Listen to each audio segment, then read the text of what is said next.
The strange thing about walking away from something you built is this: it doesn't disappear. It keeps moving, sometimes better, sometimes worse, but always forward, whether you're ready to watch it or not.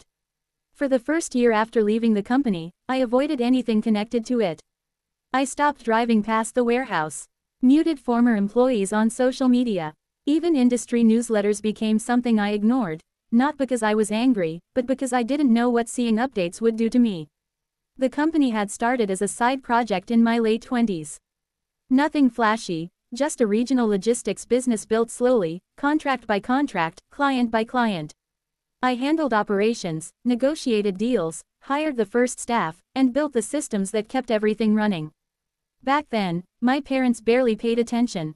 But when the business finally became successful enough to look impressive from the outside, everything changed. That was when my sister Emily suddenly became interested.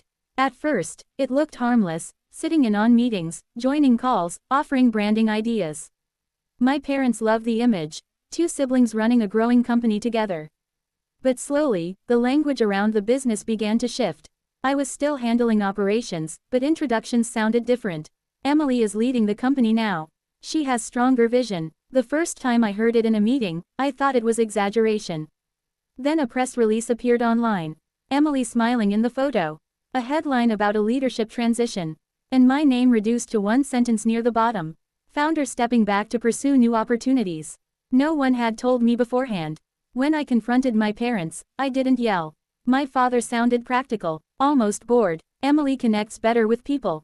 The company needs that. My mother added quietly. You were never the one who needed attention.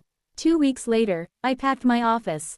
Employees watched silently as I boxed up files, books, and years of work. A few asked if I was really leaving. I said yes, and then I walked out. At first, I believed the company would survive. The contracts were solid, the systems were strong, the team knew what they were doing. But slowly, small signs started reaching me. A supplier mentioned late payments. An old client asked if I was still involved because deliveries felt different. I stayed out of it. Until one evening, my phone rang. It was Daniel, one of the warehouse supervisors who had been there almost since day one. He didn't sound dramatic, just tired. Staff turnover was rising, clients were leaving, management decisions felt confused. When he asked if I planned to return, I told him no. But after that, the updates kept coming. Quietly, a lost contract here, a delayed shipment there, a supplier dispute, a sudden resignation. And if you've run a company long enough, you learn how to recognize a pattern before it becomes visible to everyone else. This one was clear. The business wasn't just struggling. It was slipping. Then my mother called, her voice carefully calm. We were hoping you could stop by the office sometime. Emily could use your perspective. Perspective. That word carried more weight than she realized. A week later, Emily called herself. No small talk. We're in trouble. And finally, the truth came out. Clients gone. Debt from expansion. Key employees resigned. One issue alone wasn't fatal. Together, they were. Then came the email that changed everything. Not from family. From the bank. A restructuring advisor wanted to meet. Because officially, my name still existed on the original operational documents as the founding architect of the company. And when I saw the numbers, I understood how serious it had become. Debt deadlines, supplier, penalties, cash flow collapsing, without intervention, liquidation within a year. That night, my family called again.